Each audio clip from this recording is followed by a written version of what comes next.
himself, the Donald, Mr. Trump.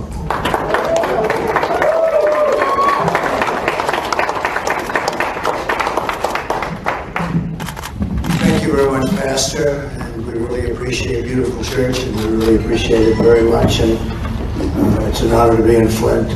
Armstrong is amazing. I had to compete with Armstrong and Ben Carson. Boy, that was not easy. It was not pleasant.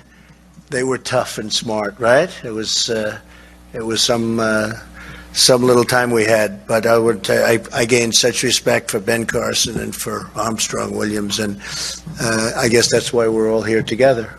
And I appreciate you being here, Armstrong.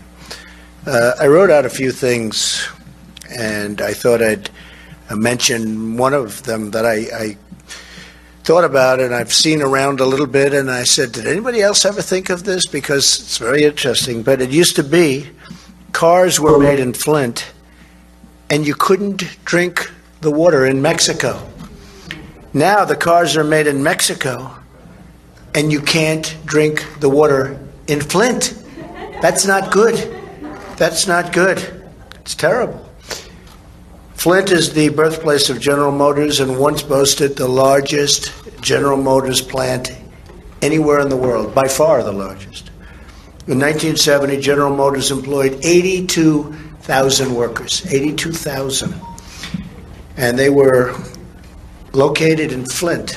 It's a tremendous workforce. Now, there are less than 8,000, and 40% of the city's residents are living in poverty.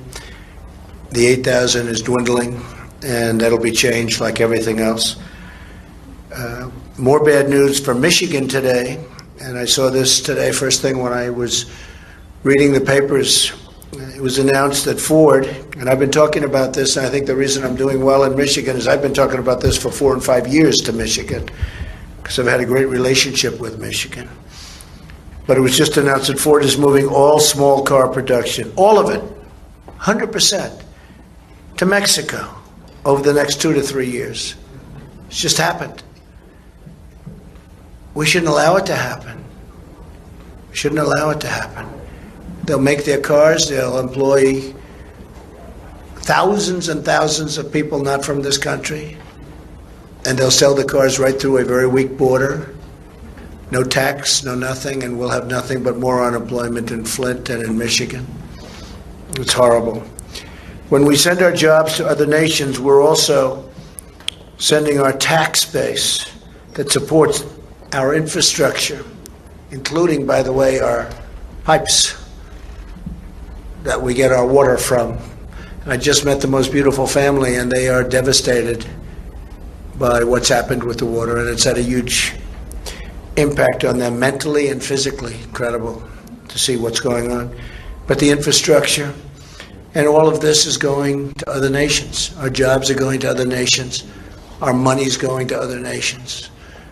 We get nothing. We get no tax. We get unemployment. That's about it. Closed factories. I see them all over. Hillary Clinton supported NAFTA, supported China's entry into the World Trade Center. And by the way, NAFTA is probably the worst trade deal ever made in the history of our country, probably in the history of the world.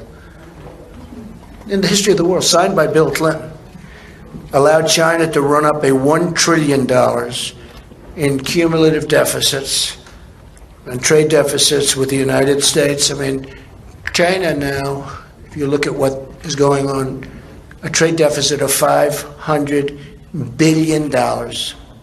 Hillary failed on the economy, just like she's failed on foreign policy. Everything she touched didn't work out, nothing.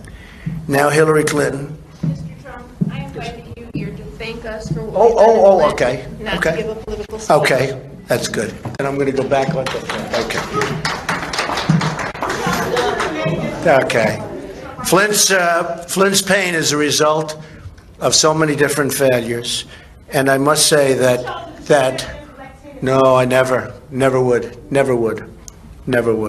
And frankly, Time magazine, as you know, they reported this year that the federal government, they've got a long way to go to bring Flint back. And I look at the damage done, and the damage can be taken care of. Thank you. Thank you. Thank you, Pastor. And the damage can be corrected, and it can be corrected by people that know what they're doing. Unfortunately, the people that caused this tremendous problem had no clue. They had absolutely no clue. So it's an honor to be with you, Pastor. It's an honor to be with you, and I appreciate it, Armstrong. And I will say, I can only say in the strongest of terms that we can fix this problem. It's going to take time. It's amazing the damage that's been done, but we'll get it fixed, and it will be fixed quickly if I'm elected, but it'll be fixed quickly and effectively, and Flint will come back. Most importantly, we'll bring jobs back to Flint. So without the jobs, so important. Thank you very much.